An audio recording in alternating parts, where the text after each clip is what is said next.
गुर सेविय अहनस सहज सुभाए। दर्शन परसिय गुरु के जन्म मरण दुख जाए। सतनाम श्री वाहिगुरु साहिब जी। तनासरी महला पंजवा। जिसको बिसरै प्राण पत दाता सोई गनहो अभागा। चरण कमल जाका मन राग्यो अमै सरोवर पागा। जिसको बिसरै प्राण पत दाता सोई गनहो अभागा। चरण कमल जाका मन राग्यो अमै सरोवर पागा। तेरा जन राम नाम रंग जागा। आलस शीज गया सब तन ते प्रीतम स्यों मन लागा। रहाओ जह जह पेको तह नारायण। सगल कटा मह तागा। नाम उदक पीवत जन नानक। त्यागे सब अनुरागा। जह जह पेको तह नारायण। सगल कटा मह तागा। नाम उदक पीवत जन नानक। त्यागे सब अनुरागा। वाहिगुरु जी का खालसा वाहिगुरु जी की फतेह। गुरु दर ते हाजिर गुरु सवारे खालसा जी। आप जी वडभागे हो जो चौथे पातशाह सोडी सुल्तान सतगुरु धन धन रामदास गुर जिन सिरिया तिने सवारिया।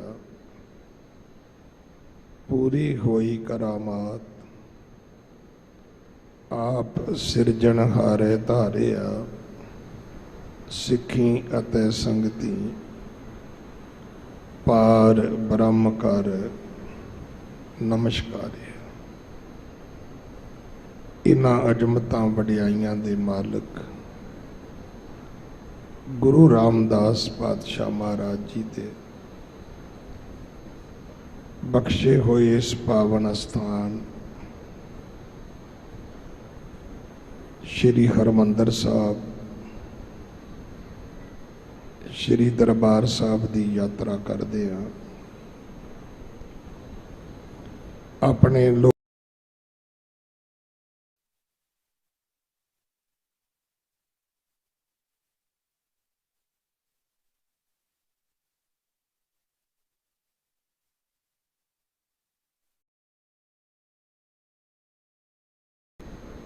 दर्शन करते हैं, हाजरियां भरते हैं, मनुखा जीवन दीयां घड़ियां नूं सफला कीता है। ਅੰਮ੍ਰਿਤ ਸਰੋਵਰ ਦੇ ਇਸ਼ਨਾਨ ਕੀਤੇ ਨੇ। ਹੁਣ ਗੁਰਦੁਆਰਾ ਦੀਵਾਨ ਅਸਥਾਨ ਮੰਜੀ ਸਾਹਿਬ ਦੀ ਨਿਯਮਤ ਮਰਿਆਦਾ ਦੇ ਅਨੁਸਾਰ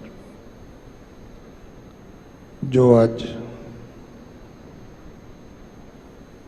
ਪੋਥੀ ਪਰਮੇਸ਼ਰ ਕੇ ਥਾਨ ਵਿੱਚੋਂ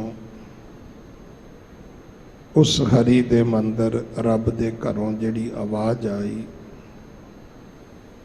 ਬੁੱਢਾ ਸਾਹਿਬ ਖੋਲੋ ਗ੍ਰੰਥ ਲੇਹੋ ਆਵਾਜ਼, ਸੁਣੇ ਸਭ ਪੰਥ, ਪਾਵਨ ਸ਼੍ਰੀ ਮੁਖ ਵਾਕ ਦੀ ਵਿਚਾਰ ਸਰਵਣ ਕਰਨ ਵਾਸਤੇ ਆਪਾਂ ਹਾਜ਼ਰੀਆਂ ਭਰ ਰਹੇ ਹਾਂ। ਦੇਸ਼ਾਂ ਵਿਦੇਸ਼ਾਂ ਦੀ ਸੰਗਤ ਇਸ ਕਲਯੁਗ ਦਾ ਇਹ ਜਿਹੜਾ ਕਰਾਮਾਤੀ ਰੂਪ ਹੈ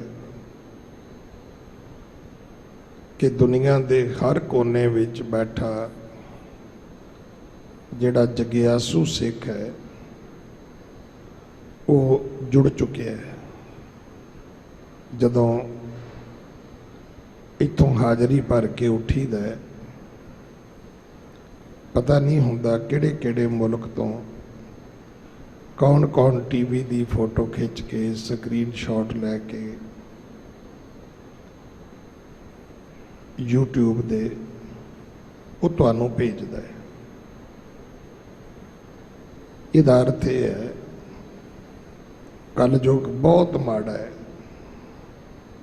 ਅਸੀਂ ਡੰਡਾ ਚੁੱਕਿਆ ਹੋਇਆ ਹੈ, ਸਿਰ ਪਾੜ ਕੇ ਛੱਡਾਂਗੇ, ਇਹਦਾ ਲੱਭ ਜਾਏ ਸਹੀ ਕਿਤੇ।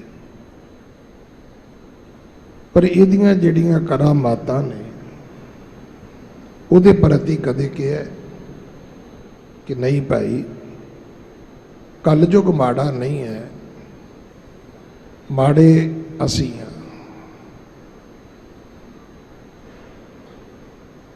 ਜਦੋਂ ਅਸੀਂ ਚੰਗੇ ਹੋ ਜਾਂਦੇ ਹਾਂ ਤੇ ਯੁੱਗ ਵੀ ਚੰਗਾ ਹੋ ਜਾਂਦਾ ਹੈ। ਤੁਸੀਂ ਵੇਖਿਆ ਹੀ ਹੈ, ਜਿੱਥੇ ਭਲੇ ਲੋਕ ਰਹਿੰਦੇ ਹੋਣ ਉਹ ਨਗਰੀ ਸਤਜੁਗ ਹੈ, ਜਿੱਥੇ ਬੁਰੇ ਲੋਕ ਰਹਿੰਦੇ ਹੋਣ ਉਹ ਨਗਰੀ ਕਲਯੁਗ ਹੈ। ਤਾਂ ਹੀ ਤਾਂ ਸਤਿਗੁਰੂ ਜੀ ਨੇ ਬਚਨ ਆਖੇ ਸਨ, ਮਾੜਿਆਂ ਦੇ ਪ੍ਰਤੀ ਵਸਦੇ ਰਹੋ ਭਾਈ, ਇੱਥੇ ਹੀ ਰਹੋ। ਜਿੱਥੇ ਜਾਓਗੇ ਉਹਨਾਂ ਨੂੰ ਵੀ ਮਾੜੇ ਬਣਾਓਗੇ। ਚੰਗਿਆਂ ਨੂੰ ਕਿਹਾ ਸੀ ਤੁਸੀਂ ਉਜੜੋ, ਤੁਸੀਂ ਜਿੱਥੇ ਜਾਓਗੇ ਸਾਰਿਆਂ ਨੂੰ ਚੰਗਾ ਬਣਾਉਣ ਦਾ ਯਤਨ ਕਰੋਗੇ। ਸੱਚੇ ਪਾਤਸ਼ਾਹ ਨੇ ਕਿਰਪਾ ਕੀਤੀ ਹੈ। ਅੱਜ ਤਨਾਸਰੀ ਰਾਗ ਅੰਦਰ ਪੰਜਵੇਂ ਪਾਤਸ਼ਾਹ ਸ਼ਹੀਦਾਂ ਦੇ ਸਰਤਾਜ ਗੁਰੂ ਅਰਜਨ ਦੇਵ ਮਹਾਰਾਜ ਜੀ ਦੇ ਪਵਿੱਤਰ ਮੁਖ ਤੋਂ ਉਚਾਰਨ ਹੋਇਆ ਪਾਵਨ ਪਵਿੱਤਰ ਹੁਕਮਨਾਮਾ ਜੋ 682 ਅੰਗ ਤੇ ਸੁਸ਼ੋਭਿਤ ਹੈ, ਸਤਿਗੁਰੂ ਜੀ ਨੇ ਸਾਨੂੰ ਬਖਸ਼ਿਆ ਹੈ। ਜੇ ਅਸੀਂ ਉਸਾਰੂ ਸੋਚੀਏ ਤੇ ਗੱਲ ਅੱਗੇ ਨਾਲੋਂ ਵਧੀ ਹੈ। ਗੁਰਦੁਆਰੇ ਆਉਣਾ, ਹੁਕਮਨਾਮਾ ਸੁਣਨਾ ਜਾਂ ਇੰਟਰਨੈਟ ਤੋਂ ਲੱਭਣਾ, ਫਿਰ ਦੂਜਿਆਂ ਨੂੰ ਵੀ ਪ੍ਰੇਰਣਾ ਕਿ ਤੁਸੀਂ ਵੀ ਸੁਣੋ। ਅੱਜ ਗੁਰੂ ਰਾਮਦਾਸ ਮਹਾਰਾਜ ਦੇ ਘਰੋਂ ਸਾਨੂੰ ਕੀ ਉਪਦੇਸ਼ ਮਿਲਿਆ। ਹੋਰ ਅੱਛਾ ਹੋਇਆ ਕਿ ਉਹਦੇ ਅਰਥ ਬੋਧ ਜਾਣਨ ਵਾਸਤੇ ਸ਼੍ਰੋਮਣੀ ਗੁਰਦੁਆਰਾ ਪ੍ਰਬੰਧਕ ਕਮੇਟੀ ਨੇ ਇਹ ਸਮਾਂ ਨਿਰਧਾਰਿਤ ਵੀ ਕੀਤਾ ਔਰ ਇਹ ਪ੍ਰਬੰਧ ਵੀ ਕੀਤਾ ਕਿ ਇਸ ਵਕਤ ਪੂਰੀ ਦੁਨੀਆ ਇਹਦੇ ਨਾਲ ਜੁੜ ਸਕੇ। ਸੋ ਮਹਾਰਾਜ ਨੇ ਕਿਰਪਾ ਕੀਤੀ ਹੈ। ਜਿੰਨਾ ਸਮਾਂ ਸਤਿਗੁਰੂ ਜੀ ਨੇ ਬਖਸ਼ਿਆ, ਇਸ ਸਮੇਂ ਨੂੰ ਸਫਲਾਉਣ ਦਾ ਯਤਨ ਕਰੀਏ। ਆਪਣੀਆਂ ਮਨ ਬਿਰਤੀਆਂ ਇਕਾਗਰ ਕਰੋ, ਰਸਨਾ ਪਵਿੱਤਰ ਕਰ ਦੇ ਇੱਕ ਵਾਰ, ਸਾਰੇ ਉਚਾਰਨ ਕਰੋ ਜੀ ਸਤਨਾਮ ਵਾਹਿਗੁਰੂ ਜੀ। ਸਤਨਾਮ ਸ੍ਰੀ ਵਾਹਿਗੁਰੂ ਸਾਹਿਬ ਜੀ। ਤਨਾਸਰੀ ਮਹੱਲਾ ਪੰਜਵਾ। ਜਿਸ ਕੋ ਬਿਸਰੈ ਪ੍ਰਾਨ ਪਤ ਦਾਤਾ, ਸੋਈ ਗਨਹੁ ਅਭਾਗਾ। ਰਾਗ ਤਨਾਸਰੀ ਹੈ। ਬਾਣੀ ਦੇ ਉਚਾਰਨ ਕਰਤਾ ਸਤਿਗੁਰੂ ਗੁਰੂ ਅਰਜਨ ਸਾਹਿਬ ਮਹਾਰਾਜ ਨੇ। ਬਚਨ ਹੈ ਜਿਸ ਕੋ ਬਿਸਰੈ ਪ੍ਰਾਨ ਪਤ ਦਾਤਾ। ਦਾਤੇ ਦਾ ਅਰਥ ਦੇਣ ਵਾਲਾ। ਪ੍ਰਾਣ ਪਤ ਦਾ ਅਰਥ ਹੈ ਪ੍ਰਾਣਾ ਦਾ ਪਤੀ। ਜਿਹਦੇ ਲੜ ਦੁਨਿਆਵੀ ਤੌਰ ਤੇ ਬੱਚੀ ਲੱਗਦੀ ਹੈ, ਉਹ ਪ੍ਰਾਣਪਤ ਨਹੀਂ ਹੈ। ਉਹਨੂੰ ਸੰਗਿਆ ਕੇਵਲ ਪਤੀ ਦੀ ਦਿੱਤੀ ਹੈ। ਧਨ ਭੇਰੇ ਨਾ ਆਖੀਐ ਬਹਿ ਨਹੀਂ ਇਕੱਠੇ ਹੋਏ, ਬੜੇ ਸ਼ਬਦ ਨੇ ਇਸ ਤਰ੍ਹਾਂ ਦੇ। ਉਹਨੂੰ ਕੰਤ ਕਿਹਾ, ਭਰਤਾ ਕਿਹਾ, ਪਤੀ ਕਿਹਾ, ਖਸਮ ਵੀ ਕਿਹਾ।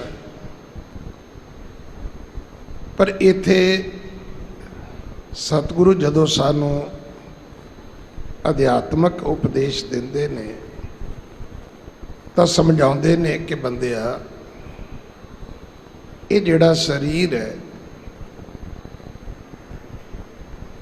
ਇਹ ਕੇਵਲ ਇੱਕ ਭਾਂਡਾ ਹੈ। ਮਾਟੀ ਏਕ ਅਨੇਕ ਭਾਂਤ ਕਰ, ਸਾਜੀ ਸਾਜਣਹਾਰੇ।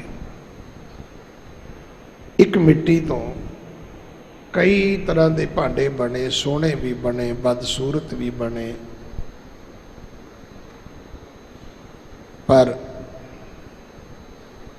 ਜਿਹੜੀ ਜਿੰਦ ਹੈ, ਜਿਹੜੀ ਤੂੰ ਪੂੰਜੀ ਲੈ ਕੇ ਆਇਆ, ਜਿਹੜੀ ਤੂੰ ਰਾਸ ਲੈ ਕੇ ਆਇਆ, ਤੇਰੇ ਕੋਲ ਸਮੱਗਰੀ ਅੱਖਾਂ ਦੀ ਨਹੀਂ ਹੈ, ਨਾ ਕੰਨਾਂ ਦੀ ਹੈ, ਨਾ ਹੱਥਾਂ ਦੀ ਹੈ, ਨਾ ਪੈਰਾਂ ਦੀ ਹੈ। ਅਸਲ ਵਿੱਚ ਜਿਹੜੀ ਤੇਰੀ ਧਨ ਦੌਲਤ ਹੈ ਉਹ ਤੇਰੇ ਪ੍ਰਾਣ ਨੇ, ਸਵਾਸ ਨੇ। ਹਮ ਆਦਮੀ ਹਾਂ ਇੱਕਦਮੀ। ਅਸੀਂ ਆਦਮੀ ਹੀ ਇਸ ਕਰਕੇ ਆ ਕਿ ਦਮ ਆਉਂਦਾ ਹੈ। ਜਦੋਂ ਦਮ ਨਹੀਂ ਆਉਂਦਾ ਤਾਂ ਫਿਰ ਕਹਿ ਦਿੱਤਾ ਜਾਂਦਾ ਹੈ ਕਿ ਇਹ ਮ੍ਰਿਤਕ ਹੈ। ਮ੍ਰਿਤਕਾ ਦਾ ਜਿਹੜਾ ਅਰਥ ਹੈ ਉਹ ਮੌਤ ਨਹੀਂ ਹੈ, ਉਹ ਮਿੱਟੀ ਹੈ। ਜੇ ਸਵਾਸ ਚੱਲਦੇ ਨੇ ਤਾਂ ਆਦਮੀ ਹੈ, ਜੇ ਸਵਾਸ ਬੰਦ ਹੋ ਗਿਆ ਤੇ ਮ੍ਰਿਤਕ ਹੈ। ਬਜ਼ੁਰਗ ਅੱਜ ਵੀ ਕਹਿੰਦੇ ਨੇ ਭਾਈ ਹੁਣ ਤਾਂ ਮਿੱਟੀ ਹੈ, ਇਹਨੂੰ ਜਿੱਥੇ ਮਰਜ਼ੀ ਸੰਭਾਲ ਦਿਓ। ਔਰ ਇਹ ਗੱਲ ਗੁਰਬਾਣੀ ਨੇ ਸਮਝਾਈ ਵੀ ਹੈ ਕਿ ਜੋ ਮ੍ਰਿਤਕ ਕੋ ਚੰਦਨ ਚੜਾਵੇ, ਉਸ ਤੇ ਕਹੋ ਕਵਣ ਫਲ ਪਾਵੇ। ਹੁਣ ਮ੍ਰਿਤਕ ਨੂੰ, ਮਿੱਟੀ ਨੂੰ, ਡੈਡ ਬਾਡੀ ਨੂੰ ਚੰਦਨ ਚੜਾਓ ਤੁਸੀਂ, ਕੀ ਫਲ ਮਿਲੇਗਾ? ਕੋਈ ਫਲ ਨਹੀਂ ਹੈ। ਜੋ ਮ੍ਰਿਤਕ ਕੋ ਬਿਸ਼ਟਾ ਮਾਹੇ ਰੁਲਾਈ,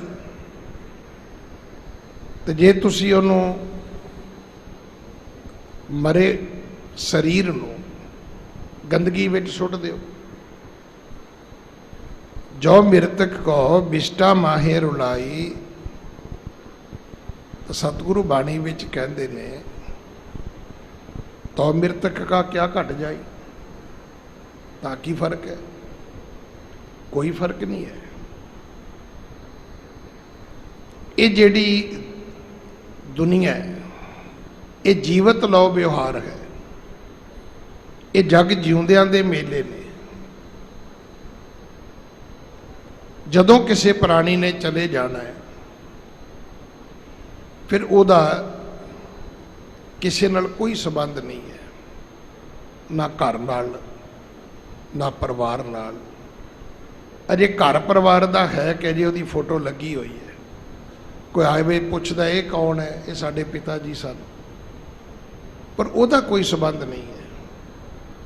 पर कदे कदे माइयां जोड़ दिंदियां ने, बजुर्ग चला गया 2 4 6 महीनों बाद घर पोतरा आ गया, लै बापू तो मुड़ आया, भी मुड़ आया तो बह जाओ सारे घुंड कढ़ के, फिर जो बापू आ गया है तो बैठो फिर सारे पर्दा करके। वो की है, वो सिर्फ मन नूं समझाउण दीयां गल्लां ने।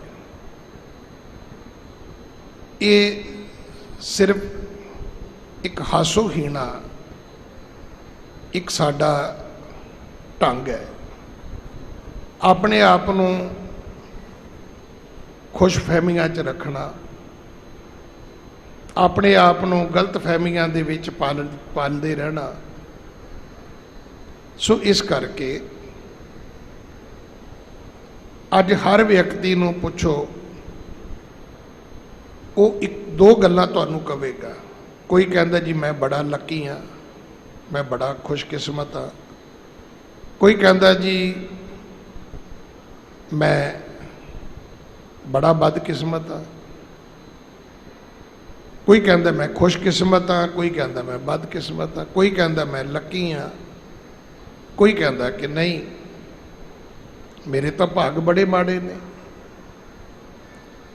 हुण ये सारा कुछ की है, ये अधूरा ते उदारा, ये ज्ञान है। अधूरा इस करके अभी पूरा नहीं है, उदारा इस करके भी अपना तो कोई तजर्बा है नहीं, अपनी खोज पड़ताल तो कोई है नहीं, अपनी कोई साधना तो है नहीं कि मनुख कवे जी ये गल मेरे तजर्बे चो आई है, जां सुनी सुनाई है, तो जां फिर एवें अद्धी पचद्धी है। हर बंदा ही कही जाता जी मैं तो बदकिस्मत हाँ। साई तुलसीदास कहते ने कि वड्डे भाग मानस तन पावा।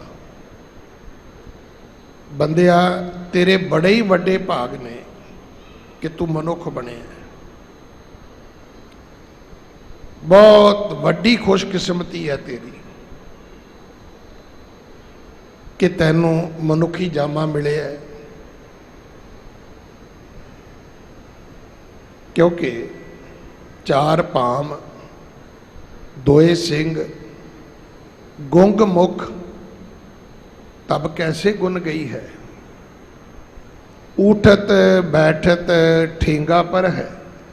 जदों तू पशु बन गया, 4 पैर 2 सिंह होणगे, मूँह गूंगा होएगा, किवें रब दे गुण गाएगा बई।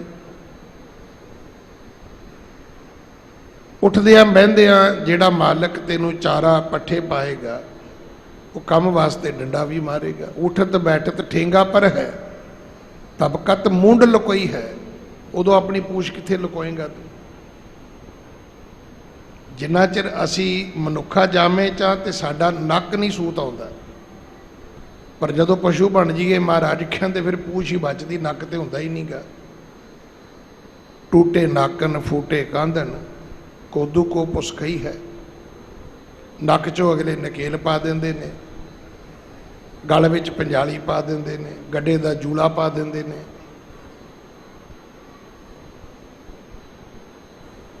मोढे दे उत्तों मास जिहड़ा है वो कुल्ला जिहा बन के फट जाता है। टूटे नाकन फूटे कंधन कोदू को पुसकई है। फिर जवां दी तूड़ी खाएगा। ਚੰਗੇ ਭਲੇ 36 ਪ੍ਰਕਾਰ ਦੇ ਪਦਾਰਥ ਖਾਂਦਾ ਵੀ ਕਹਿੰਦਾ ਮੈਂ ਬਦਕਿਸਮਤ ਹਾਂ। ਔਰ ਦੁੱਖ ਦੀ ਗੱਲ ਇਹ ਹੈ ਕਿ ਗੁਰਦੁਆਰੇ ਆ ਕੇ ਕਹਿੰਦਾ ਮੈਂ ਬਦਕਿਸਮਤ ਹਾਂ। ਵੱਡੇ ਭਾਗ ਭੇਟੇ ਗੁਰਦੇਵਾ, ਕੋਟ ਪਰਾਦ ਮਿਟੇ ਹਰ ਸੇਵਾ। ਸੰਗਤ ਵਿੱਚ ਬਹਿ ਕੇ ਆਦਮੀ ਕਹੀ ਜਾਂਦੇ ਨੇ ਜੀ ਮੇਰੀ ਤਾਂ ਕਿਸਮਤ ਹੀ ਮਾੜੀ ਹੈ, ਵੱਡ ਭਾਗੀ ਹਰ ਸੰਗਤ ਪਾਵੇਂ, ਭਾਗਹੀਨ ਭਰਮ ਚੋਟਾਂ ਖਾਵੇਂ। ਦੇਖੋ ਇਹ ਗੱਲ ਤੇ ਵਿਦਵਾਨਾਂ ਨੇ ਸਮਝਾਈ ਹੈ ਨਾ ਵੀ ਰੋਗੀਆਂ ਤੇ ਭੋਗੀਆਂ ਦਾ ਹਾਲਤ ਇੱਕੋ ਜਿਹਾ ਹੀ ਹੈ। ਭੋਗੀ ਵੀ ਸਵੇਰੇ ਸੁੱਤੇ ਹੁੰਦੇ ਨੇ, ਰੋਗੀ ਵੀ ਸੁੱਤੇ ਹੁੰਦੇ ਨੇ, ਤੇ ਗੁਰਸਿੱਖ ਜੋਗੀ ਜਾਗਦੇ। ਜਿਹੜੇ ਰੱਬ ਦੇ ਪਿਆਰੇ ਨੇ ਉਹ ਸਵੇਰੇ ਉੱਠ ਪੈਂਦੇ ਨੇ ਭਾਈ। ਮੈਨੂੰ ਕਈ ਵਾਰੀ ਮਨ ਕਰਦਾ ਵੀ ਬੋਲਿਆ ਜਾਏ, ਕਈ ਵਾਰੀ ਕਿਹਾ ਜਾਂਦਾ ਵੀ ਨਹੀਂ ਮੈਂ ਕਿਹੜਾ ਆਪ ਬ੍ਰਹਮ ਗਿਆਨੀ ਹਾਂ, ਪਰ ਜੋ ਮੇਰੀ ਕੌਮ ਦੀ, ਮੇਰੇ ਪੰਥ ਦੀ ਹਾਲਤ ਬਣ ਗਈ ਹੈ, ਕੋਈ ਗੁਰਦੁਆਰਾ ਨਹੀਂ ਜਿਹਦੇ ਬਾਰੇ ਨਹੀਂ ਕਿਹਾ ਜਾਂਦਾ ਕਿ ਇੱਥੇ ਆਓਗੇ ਤੇ ਇਹ ਮਿਲੇਗਾ। ਕੋਈ ਪਾਠ ਨਹੀਂ ਬਚਿਆ ਵੀ ਇਹ ਕਰੋਗੇ ਤੇ ਇਹ ਮਿਲੇਗਾ। ਕੋਈ ਸੇਵਾ ਨਹੀਂ ਬਚੀ। ਹੁਣ ਤੇ ਗੁਰਦੁਆਰੇ ਵੀ ਲੋਕ ਜਿਹੜੀ ਦਾਲ ਲੈ ਕੇ ਆਉਂਦੇ ਨੇ ਉਹ ਵੀਰਵਾਰ ਛੋਲਿਆਂ ਦੀ ਲਿਆਉਂਦੇ ਨੇ ਪੀਲੇ ਰੰਗ ਦੀ, ਤੇ ਸ਼ਨੀਚਰਵਾਰ ਕਾਲੀ ਲਿਆਉਂਦੇ ਨੇ ਮਾਂਹ ਦੀ। ਹੁਣ ਤੇ ਆਟਾ ਦਾਲ ਵੀ ਨਹੀਂ ਬਚੀ ਵੀ ਕਿਸੇ ਗੁਰਦੁਆਰੇ ਐਵੇਂ ਚੜਾ ਦਿਓ ਤੁਸੀਂ। ਉਹ ਵੀ ਪੁੱਛਣਾ ਪੈਂਦਾ ਵੀ ਅੱਜ ਕਿਹੜਾ ਦਿਨ ਹੈ। ਚੌਲ, ਆਟਾ, ਖੰਡ ਇਹ ਸੋਮਵਾਰ ਲੈ ਕੇ ਆਉਂਦੇ ਨੇ, ਹਰੀਆਂ ਸਬਜ਼ੀਆਂ ਮੰਗਲਵਾਰ ਲੈ ਕੇ ਆਉਂਦੇ ਨੇ। ਮੈਨੂੰ ਮਾਫ ਕਰ ਦੇਣਾ, ਇਸੇ ਕਰਕੇ ਮਹਾਰਾਜ ਨੇ ਕਿਹਾ ਸੀ ਕੁਕੇਂਦਿਆਂ ਚੁਗੇਂਦਿਆਂ ਮੱਤੀ ਦੇਂਦਿਆਂ ਨਿਤ ਜੋ ਸ਼ੈਤਾਨ ਵੰਝਾਇਆ। ਇਹ ਸ਼ੈਤਾਨ ਦੇ ਵੰਝਾਏ ਹੋਏ ਆ। ਅਸੀਂ ਰਹਿੰਦੀ ਖੁੰਦੀ ਕਸਰ ਉਦੋਂ ਨਿਕਲ ਜਾਂਦੀ ਜਦੋਂ ਗੁਰਦੁਆਰੇ ਜਾ ਕੇ ਅਸੀਂ ਹੋਮਵਰਕ ਸ਼ੁਰੂ ਕਰ ਦਿੰਦੇ ਹਾਂ। ਫਟਾਫਟ ਗੁਟਕਾ ਕੱਢਿਆ ਤੇ ਪਾਠ ਸ਼ੁਰੂ ਕਰਤਾ। ਹੁਣ ਇਹਦਾ ਅਰਥ ਕੀ ਹੈ? ਇਹਦਾ ਅਰਥ ਹੈ ਵੀ ਜੋ ਇੱਥੇ ਹੋ ਰਿਹਾ ਹੈ ਮੈਂ ਨਹੀਂ ਸੁਣਨਾ, ਮੈਂ ਪਾਰਟਿਸਿਪੇਟ ਨਹੀਂ ਕਰਨਾ ਨਾ, ਮੇਰਾ ਤੁਹਾਡੇ ਨਾਲ ਕੋਈ ਲੈਣਾ ਦੇਣਾ ਨਹੀਂ ਹੈ। ਮੈਂ ਤਾਂ ਆਪਣਾ ਹੀ ਪਾਠ ਪੜਾਂਗਾ। ਮੈਂ ਇਹ ਗੱਲ ਆਪਣੀ ਨਾਨੀ ਮਾਂ ਤੋਂ ਸੁਣੀ ਸੀ ਕਿ ਚੋਰਾਂ ਦਾ ਪਰਿਵਾਰ ਸੀ, ਤੇ ਜਦੋਂ ਉਹਨਾਂ ਦੇ ਪਰਿਵਾਰ ਦਾ ਨਵਾਂ ਬੱਚਾ ਆਪਣੀ ਕਿਰਤ ਸ਼ੁਰੂ ਕਰਨ ਲੱਗਾ, ਹੁਣ ਕਿਰਤ ਕੀ ਹੈ? ਚੋਰੀ ਕਰਨੀ ਸੀ, ਹੋਰ ਕੀ ਕਰਨਾ ਸੀ। ਉਹਨਾਂ ਨੇ ਛੋਟਾ ਮੋਟਾ ਫੰਕਸ਼ਨ ਕੀਤਾ ਹੋਣਾ, ਸਾਰੇ ਚੋਰ ਇਕੱਠੇ ਹੋਏ ਹੋਣੇ ਨੇ, ਬਰਾਦਰੀ। ਪਰ ਜਿਹੜੀ ਘਰ ਦੀ ਬਜ਼ੁਰਗ ਮਾਤਾ ਸੀ ਉਹਨੇ ਕਿਹਾ ਵੀ ਮੈਂ ਕਾਕੇ ਨਾਲ ਗੱਲ ਕਰਨੀ ਹੈ। ਕਾਕਾ ਉਰੇ ਆ। ਉਹਨੇ ਸੋਚਿਆ ਵੀ ਦਾਦੀ ਆਸ਼ੀਰਵਾਦ ਦੇਗੀ ਜਾਂ ਮੇਰੇ ਦਾਦੇ ਨਾਲ ਇਹਨੇ ਵੀ ਮਾਲ ਸੰਭਾਲਿਆ ਹੋਣਾ, ਕੋਈ ਢੰਗ ਦੱਸੇਗੀ।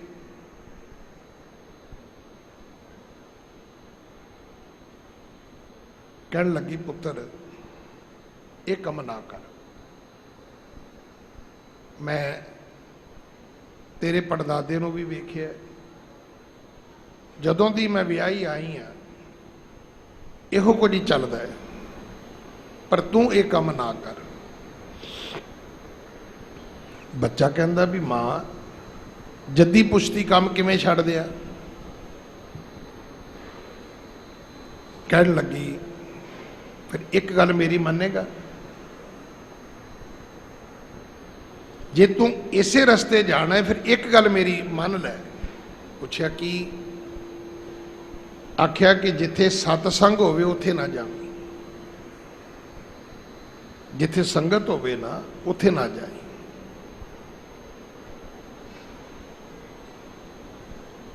ਪਰ ਹੁਣ ਕੀ ਕਰੋਗੇ? ਹੁਣ ਤਾਂ ਸੰਗਤ ਵਿੱਚ ਵੀ ਝੂਠ ਬੋਲਿਆ ਜਾਂਦਾ ਹੈ, ਔਰ ਬੋਲਣ ਵਾਲਾ ਮੁਖ ਝੂਠ ਬਭੂਖਣ ਸਾਰੰਗ। ਜਿਵੇਂ ਭੈਣਾਂ ਗਹਿਣੇ ਪਾ ਕੇ ਆਪਣੇ ਆਪ ਨੂੰ ਸੋਹਣਾ ਬਣਾਉਣ ਦਾ ਯਤਨ ਕਰਦੀਆਂ ਨੇ। ਅੱਜ ਪ੍ਰਚਾਰਕ ਇਦਾਂ ਕਰਦੇ ਨੇ, ਸੋਹਣਾ ਜਿਹਾ ਮੂੰਹ ਬਣਾ ਲੈਂਦੇ ਨੇ ਝੂਠ ਬੋਲ ਬੋਲ ਕੇ। ਇਹ ਬਾਹਰ ਗੁਰਦੁਆਰੇ ਦੇ ਖਰਬੂਜੇ ਵੇਚਦਾ ਸੀ, ਉਹਨੂੰ ਪੁੱਛਿਆ ਵੀ ਖਰਬੂਜੇ ਮਿੱਠੇ ਕਿਉਂ ਨੇ? ਕਹਿੰਦਾ ਜੀ ਅੰਦਰੋਂ ਬਾਣੀ ਤੁਰੀ ਆਉਂਦੀ ਹੈ।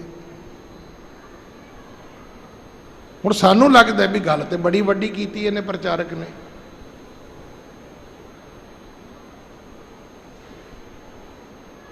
ਪਰ ਆਪਾਂ ਇਦਾਂ ਬਾਣੀ ਦਾ ਪ੍ਰਚਾਰ ਕਰਾਂਗੇ, ਇਦਾਂ ਮਹਾਨਤਾ ਦੱਸਾਂਗੇ ਵੀ ਬਾਣੀ ਦੀ ਮਹਾਨਤਾ ਖਰਬੂਜੇ ਮਿੱਠੇ ਕਰਦੀ ਹੈ। ਪ੍ਰਬੰਧਕ ਤਾਂ ਮਿੱਠੇ ਹੋਏ ਨਹੀਂ, ਬਾਹਰ ਖਰਬੂਜੇ ਰੇਹੜੀ ਤੇ ਮਿੱਠੇ ਹੋ ਗਏ।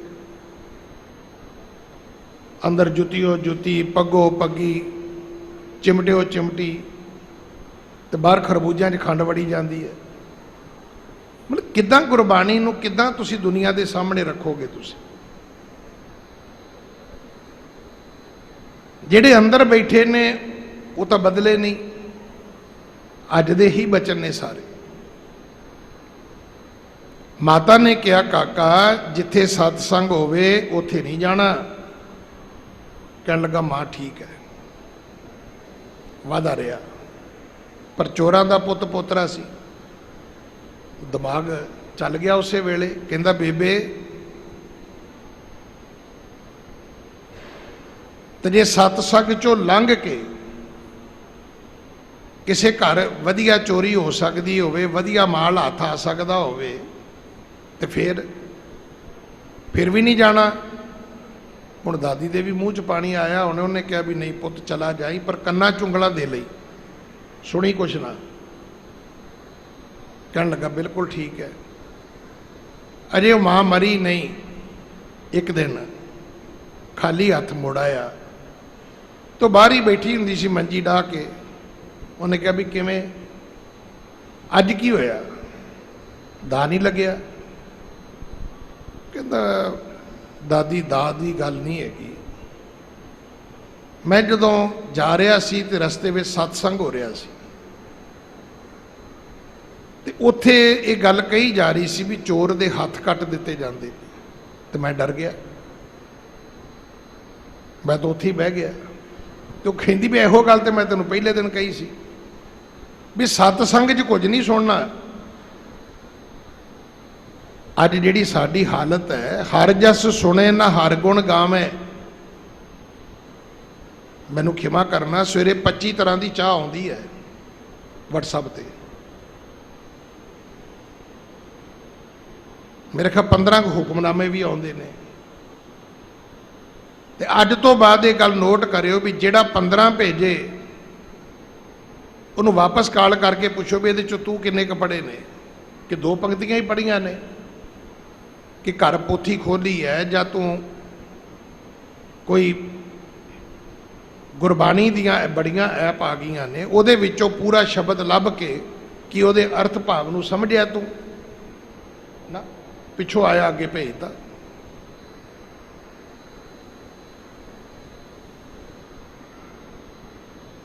ਮਤਲਬ ਸਵੇਰੇ ਸਵੇਰੇ 15 ਹੁਕਮਨਾਮੇ ਆਉਂਦੇ ਨੇ। ਹੁਣ ਬੰਦਾ ਇਹ ਹੀ ਨਹੀਂ ਸਮਝ ਆਉਂਦੀ ਵੀ ਮੈਂ ਕਿਹੜਾ ਮੰਨਾਂ। ਫਿਰ ਉਹੀ ਆਪਸ਼ਨ ਹੁੰਦੀ ਹੈ ਜਿਹੜਾ ਸੂਟ ਕਰਦਾ ਮੰਨ ਲਓ।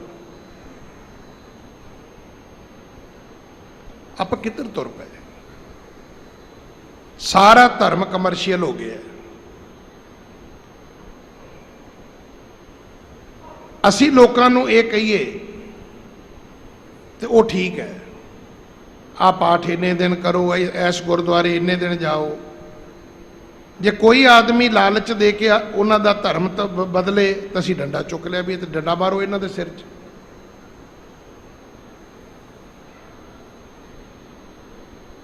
ਵੇਖੋ ਹਰ ਘਰ ਦਾ ਇੱਕ ਮੁਖੀ ਹੈ।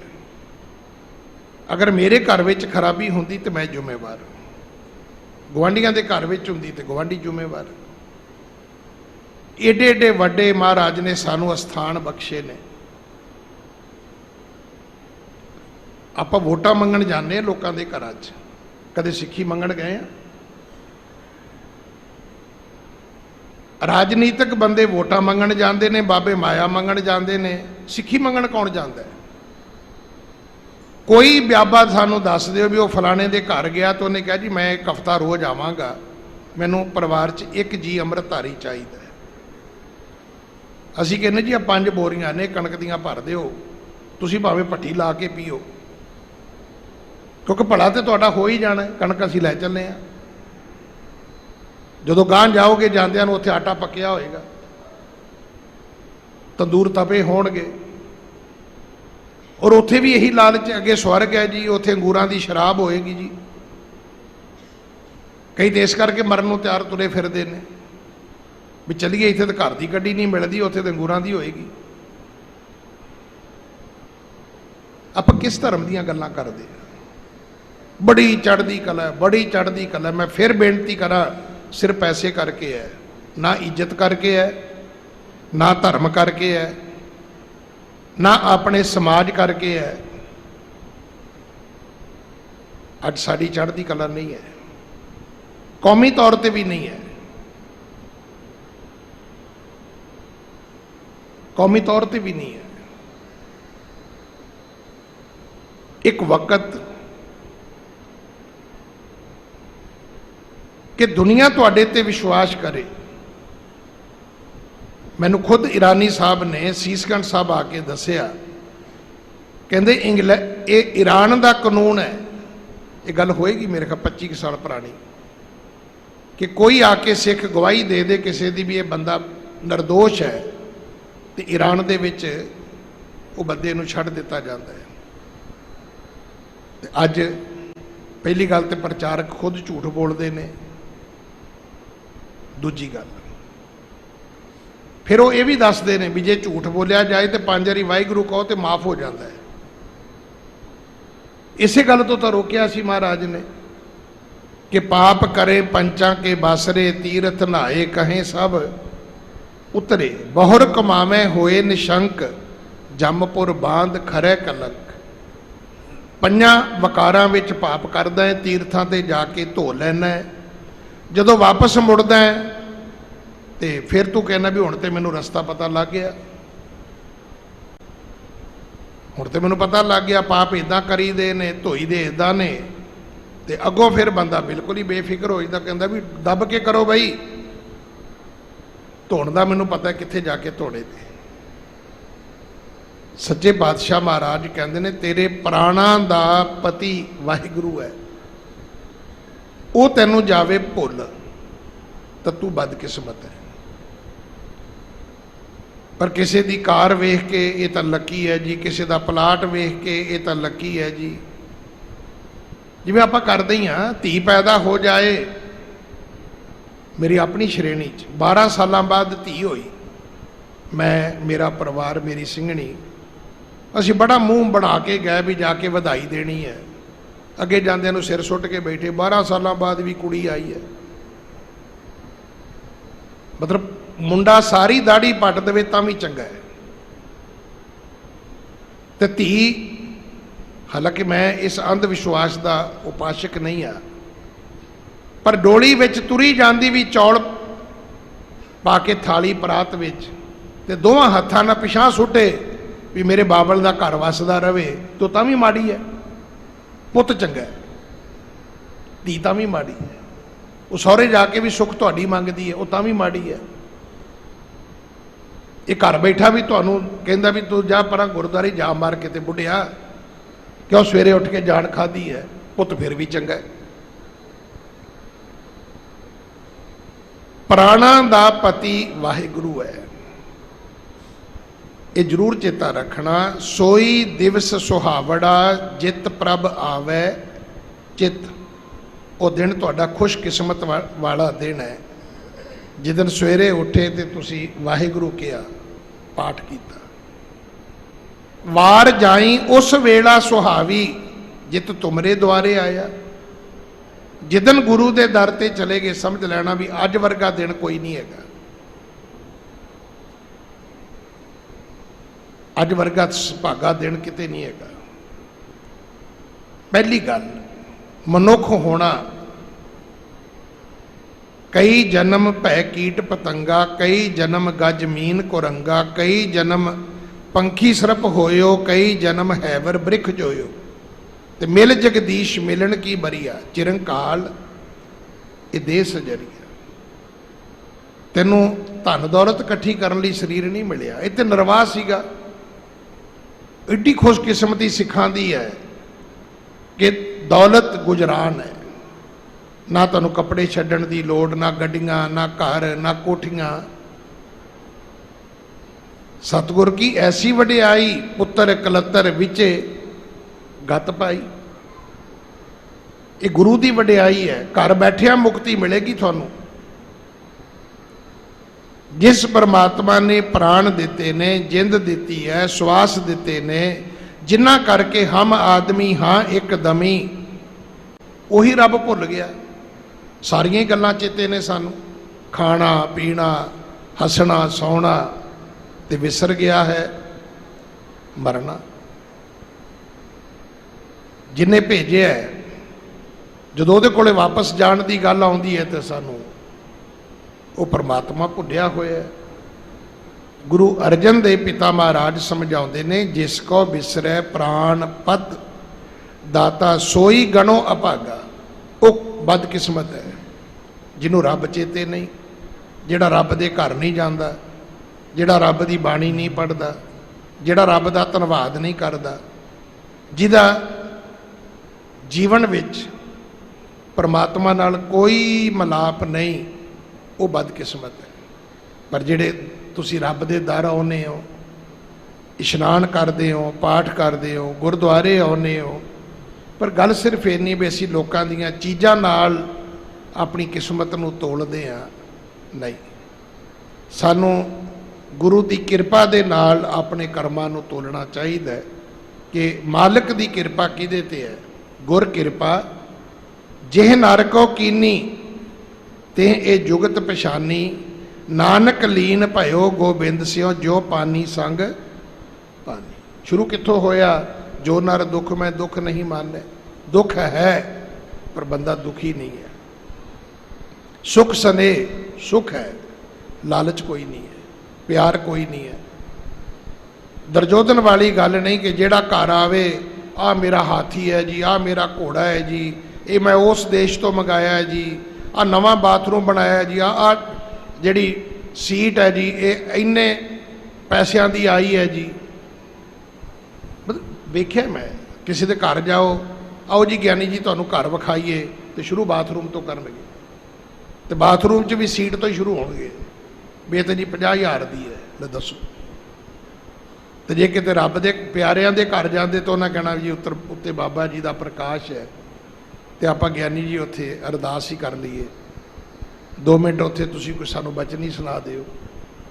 ਜਿਹੜੇ ਇੱਦਾਂ ਜ਼ਿੰਦਗੀ ਜਿਉਂਦੇ ਨੇ ਉਹ ਖੁਸ਼ਕਿਸਮਤ ਨੇ, ਉਹ ਅਭਾਗੇ ਨਹੀਂ ਹੈਗੇ। ਹਾਂਜੀ।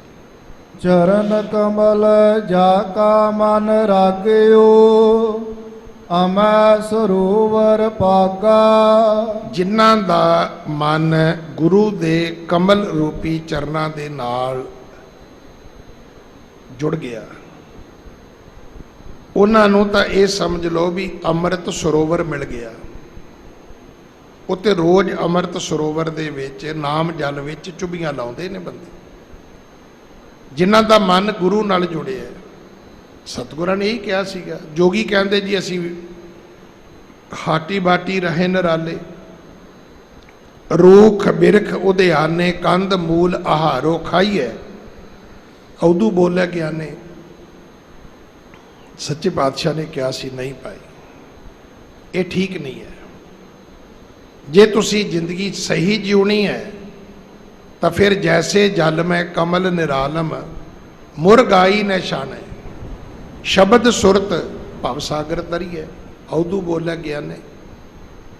ਤੇ ਇਵੇਂ ਰਹੋ ਨਾ ਘਰ ਵਿੱਚ, ਜਿਵੇਂ ਪਾਣੀ 'ਚ ਮੁਰਗਾਬੀ ਰਹਿੰਦੀ ਹੈ, ਚਿੱਕੜ ਵਿੱਚ ਕਮਲ ਦਾ ਫੁੱਲ ਰਹਿੰਦਾ ਹੈ। ਕੀ ਲੋੜ ਹੈ ਜੰਗਲਾਂ ਵਿੱਚ ਜਾ ਕੇ ਐਵੇਂ ਬੂਟੀਆਂ ਖਾਣ ਦੀ? ਜੰਗਲਾਂ ਵਿੱਚ ਜਾਣ ਦੀ ਕੀ ਲੋੜ ਹੈ? ਨਾਨਕ ਘਰ ਹੀ ਬੈਠਿਆ ਸ਼ੌ ਪਾਈਐ। ਪਰ ਅਗਲੀ ਪੰਕਤੀ ਚੇਤਾ ਰੱਖਣਾ, ਸਤਿਗੁਰ ਕੈ ਉਪਦੇਸ਼। ਉਹਨਾਂ ਵੇ ਘਰ ਬਹਿ ਕੇ ਤੇ ਸ਼ੈਤਾਨ ਦੇ ਵੰਝਾਏ ਜਾਈਏ, ਗੁਰਦੁਆਰੇ ਜਾਣ ਲੱਗਿਆਂ ਵੀ ਪੁੱਛਣਾ ਪਵੇ ਵੀ ਅੱਜ ਕਿਹੜਾ ਦਿਨ ਹੈ, ਮੰਗਲਵਾਰ ਹੈ, ਇਹ ਫਿਰ ਹਰੀ ਸਬਜ਼ੀ ਕਿੱਥੋਂ ਮਿਲੇਗੀ? ਕਿੱਥੇ ਪਹੁੰਚ ਗਏ? ਮਰਜ ਬੜਤਾ ਗਿਆ ਜੂੰ ਜੂੰ ਦਵਾ ਕਰਤੇ। ਬਿਮਾਰੀ ਵੱਧ ਰਹੀ ਹੈ, ਘਟ ਨਹੀਂ ਰਹੀ। ਮਤ ਸੋਚੀਏ ਕਿ ਆਪਾਂ ਕਿ ਇਹਦੇ ਨਾਲ ਸਾਡੇ ਵਿੱਚੋਂ ਅੰਧ ਵਿਸ਼ਵਾਸ, ਸਾਡੇ ਵਿੱਚੋਂ ਕਰਮ ਕਾਂਡ, ਸਾਡੇ ਵਿੱਚੋਂ ਭਰਮ ਭੁਲੇਖੇ, ਸਾਡੇ ਵਿੱਚੋਂ ਤਾਂਤਰਿਕ ਵਿਦਿਆ ਮੁੱਕ ਰਹੀ ਹੈ। ਮੁੱਕ ਨਹੀਂ ਰਹੀ, ਉਹ ਸਿਖਰ ਤੇ ਪਹੁੰਚ ਰਹੀ ਹੈ। ਸਗੋਂ ਸਾਰਾ ਕੁਝ ਕੰਪਿਊਟਰਾਈਜ਼ ਹੁੰਦਾ ਤੁਰਿਆ ਜਾ ਰਿਹਾ। ਤੁਹਾਡੇ ਘਰਾਂ 'ਚ ਸਵੇਰੇ ਉੱਠ ਕੇ ਰਾਸ਼ੀ ਫਲ ਆਉਂਦਾ ਹੈ। ਅੱਗੇ ਮਾਂ ਗੁਰਦੁਆਰੇ ਪ੍ਰਸ਼ਾਦ ਲੈ ਕੇ ਆਉਂਦੀ ਸੀ ਤੇ ਕੱਲੇ ਕੱਲੇ ਨੂੰ ਉਠਾ ਕੇ ਕਹਿੰਦੀ ਸੀ, ਪੁੱਤ ਉੱਠ, ਆ ਲੈ ਬਾਬਾ ਜੀ ਦਾ ਪ੍ਰਸ਼ਾਦ ਲੈ।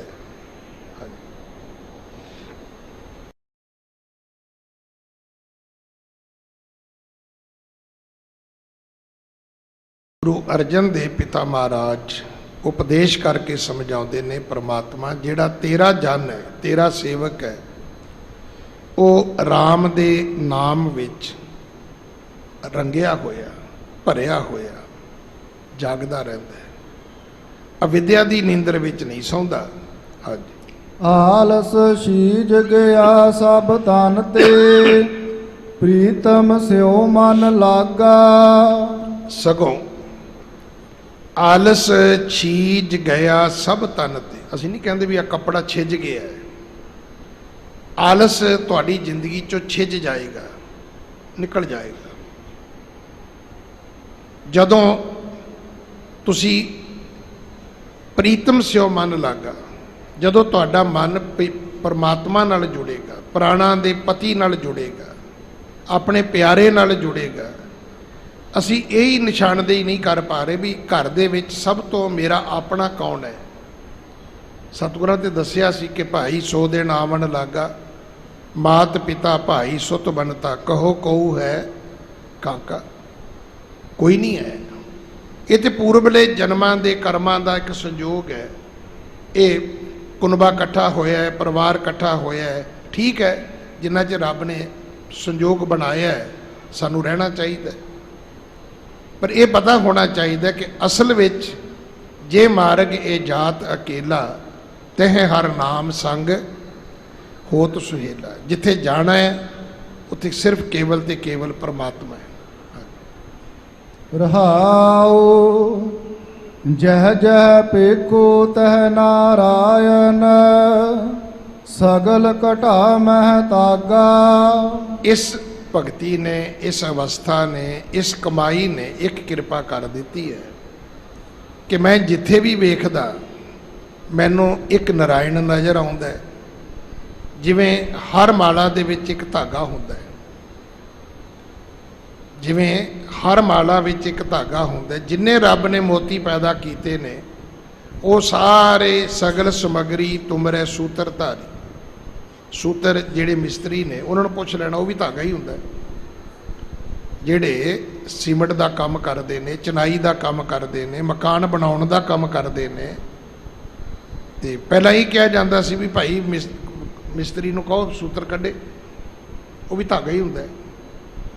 ਰੱਬ ਦੇ ਸੂਤਰ ਵਿੱਚ ਸਾਰੇ ਅਸੀਂ ਬੱਧੇ ਹੋਏ ਆ। ਪਰ ਇਹ ਗੱਲ ਉਦੋਂ ਸਮਝ ਆਉਂਦੀ ਜਦੋਂ ਉੱਪਰਲਾ ਉਪਦੇਸ਼ ਜੀਵਨ ਵਿੱਚ ਆ ਜਾਏ। ਹਾਂਜੀ।